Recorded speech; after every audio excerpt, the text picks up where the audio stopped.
किती तळमळ तळमळ होते विठुरायाला भेटायला, विठुरायाच्या दर्शनाला. कसं घेऊ दर्शन खरंच समजत नाहीये ह्या वेळेला तर. अगं बाय माझी, कशाला एवढी जीवाची तळमळ करून घेते? अगं बाय माझी, एवढी तळमळ नको करून घेऊ. आपले संत एकनाथ महाराज आपल्याला काय सांगून गेले तू पण ऐक, आणि मंडळी तुम्ही पण ऐका बरं. संत एकनाथची भूमिका घेऊन येत आहे ग्रेड 4 मधील Bhargava Dabhade. Studied in grade 4. I am an Indian. नमस्कार माऊली. मी वारकुरी संप्रदायातील एक संत. काया ही पंढरी, आत्मा हा विठ्ठल, नांदतो केवळ पांडुरंग. याचाच अर्थ काय हो माऊली? आपले शरीर हेच आपले पंढरपूर आणि आपला आत्मा हाच आपला विठ्ठल. प्रत्येक माणसात देव असतोच, त्यामुळे देवाच्या भक्तीसोबतच आपण आपल्या शरीराची काळजी घेतली पाहिजे, आरोग्य जपले पाहिजे. असे केले की पावला की पांडुरंग. विठ्ठल विठ्ठल विठ्ठल जय हरी विठ्ठल. वेड केलं ग बया, या धावपळीच्या जगण्यानं वेड केलं ग बया. माझी पंढरीची वारी यंदा चुकली बया, माझी पंढरीची वारी यंदा चुकली बया. अगं मंडळी ऐका बरं, आहे का लक्ष सगळ्यांचं का झोपले? जागे आहात ना? हा मग ऐका बरं. अगं धावपळ धावपळ काय म्हणते नुसती? धावपळ तर सगळ्यांच्या जीवनात आहे, होय की नाही? आपल्या सगळ्यांचं जीवन धावपळीचं झालंय, तरी पण आपण या धावपळीच्या जीवनातून वेळ काढलाच पाहिजे, होय की नाही? अगं तुला तो सावतामाई संत माहित आहे का? तुम्हाला संत सावतामाई माहित नसेलच, कारण आपण अजून खूप छोटे आहोत की नाही? बघा, संत सावतामाई विषयी माहिती आहे का? संत सावतामाई होता ना मुलांना, तो कधीच मंदिरात गेला नाही. त्याने त्याचा देव नेहमी त्याच्या कामात पाहिला, नेहमी त्याच्या कष्टामध्ये पाहिला. तुम्ही जसं घरी मम्मी पप्पांना मदत करता ना, हा तसाच तो शेतात राबायचा, कष्ट करायचा, आणि त्याने त्याचा देव त्याच्या कामात बघितला. चला बरं, संत सावतामाई आपल्याला काय सांगतायत ऐकूया. बाई घरी बघा, एकादशी असली तरी साबुदाणा खिचडी, साबुदाणा वडा, राजगिरा शिरा, लापशी, म्हणजे एकादशीने दुप्पट खाशी. एकादशी म्हटली तरी पण घरी वेगवेगळा फराळ करतातच. तुमची मम्मी पण करते ना घरी फराळ? बनवते ना? बनवते की नाही? हा, हे सगळं बनवत तसंच कसा फराळाचा घमघमाट, उदबत्त्यांचा सुवास, गुलाल बुक्क्यांचा भास. अगं तुझ्या फराळाचा घमघमाट. अगं माऊलीनं ऐका सर्वांनी, इथे तुझ्या फराळाचा घमघमाट आणि तिकडे आपले गोरगरीब उपाशी. अगं म्हणून म्हणते, चल आपण गाडगे बाबा मठात जाऊ, गोरगरिबांची सेवा करू, अन्नदान करू. आणि आपले तुकाराम महाराज आता काय म्हणतात तू पण ऐक, आणि मंडळी तुम्ही पण ऐका बरं. संत तुकारामची भूमिका घेऊन येत आहे सत्यात ग्रेड 3 मधून. I am an Indian.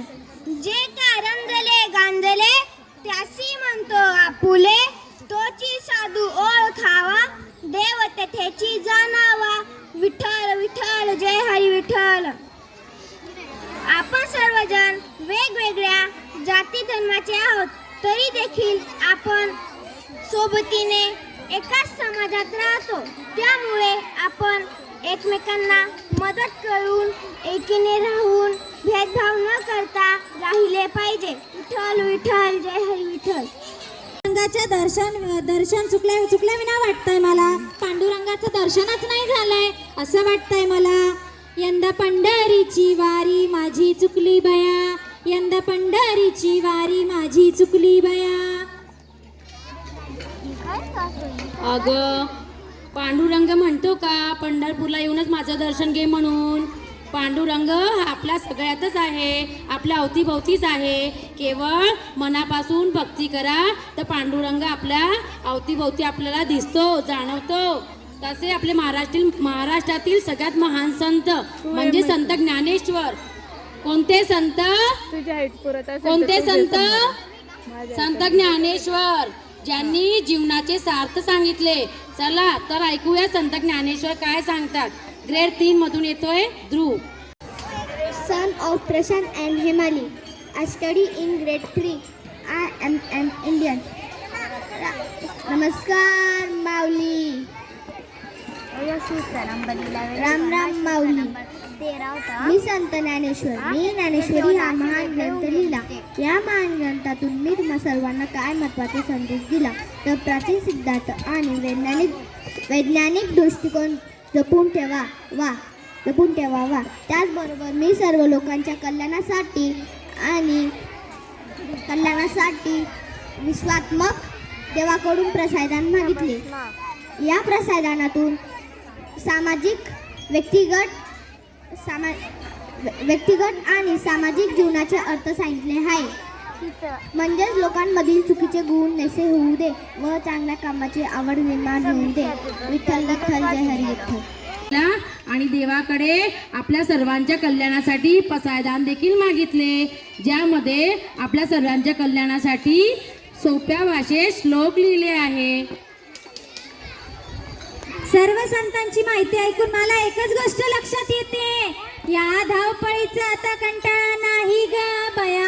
या धावपळीचा आता कंटाळा नाही ग बया. माझी वारी चुकली तरी दुःख नाही बया. माझी वारी चुकली तरी दुःख नाही बया. पुंडलिक वरदे हरी विठ्ठल. श्री ज्ञानदेव तुकाराम. बोला पंढरीनाथ महाराज की. I daughter of Manohar and Ashwini. I study in grade 5. I am an Indian. सर्वांना माझा नमस्कार. आषाढी एकादशीचं तुम्हाला खूप खूप शुभेच्छा. मित्रांनो आपण सर्वजण आषाढी एकादशीसाठी उपवास करतो हो ना. मग उपवासासाठी तुमच्याकडे काय काय बनवले आहे? साबुदाणा खिचडी, साबुदाणा वडा, बटाटा चिप्स आणि राजगिराचा शिरा हो ना. आज देखील माझ्या मम्मीने हेच बनवले आहे. देवा, मी आज खूप खाल्ले. ते म्हणतात ना एकादशी आणि दुप्पट खाशी. पण खरंच आपण तसे केले पाहिजे का? नाही, ही उपवासाची योग्य पद्धत नाही. उपवासाचे काही वैज्ञानिक दृष्टी फायदेशीर आहेत. उपवासामुळे आपल्या शरीरातील काही महत्त्वाच्या अवयवांना विश्रांती मिळते. पचन क्रियाला पण मदत होते. त्याचमुळे आपण हलके आहार घेऊ शकतो आणि या दिवस आपण फळे खाऊ शकतो, पाणी पिऊ शकतो आणि अगदी हलके जेवण करू शकतो. जसे आपले कामातून आणि अभ्यासातून एक दिवस आपल्याला विश्रांतीची गरज असते, त्याचप्रमाणे आपल्या पचनशक्तीला पण विश्रांतीची गरज असते. तर मुलांनो, आपण सगळेजण लक्षात ठेवूया, पुढच्या आषाढी एकादशीला आपण सगळे दुप्पट न खाता हलके जेवण करूया. Thank you. Good morning, respected management, principal, ma'am, teacher. My name is Tanishka. My daughter of Ravi and Swati.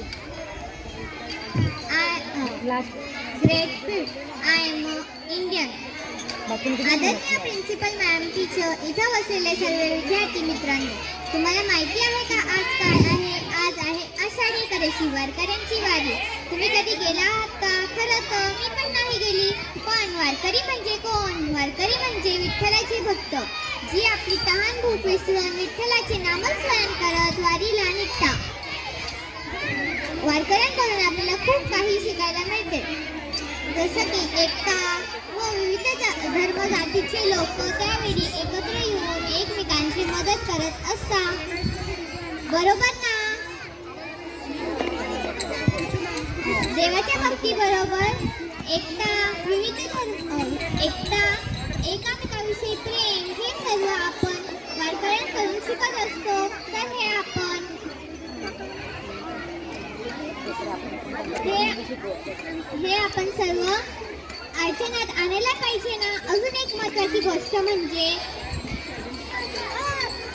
जेव्हा वारकरी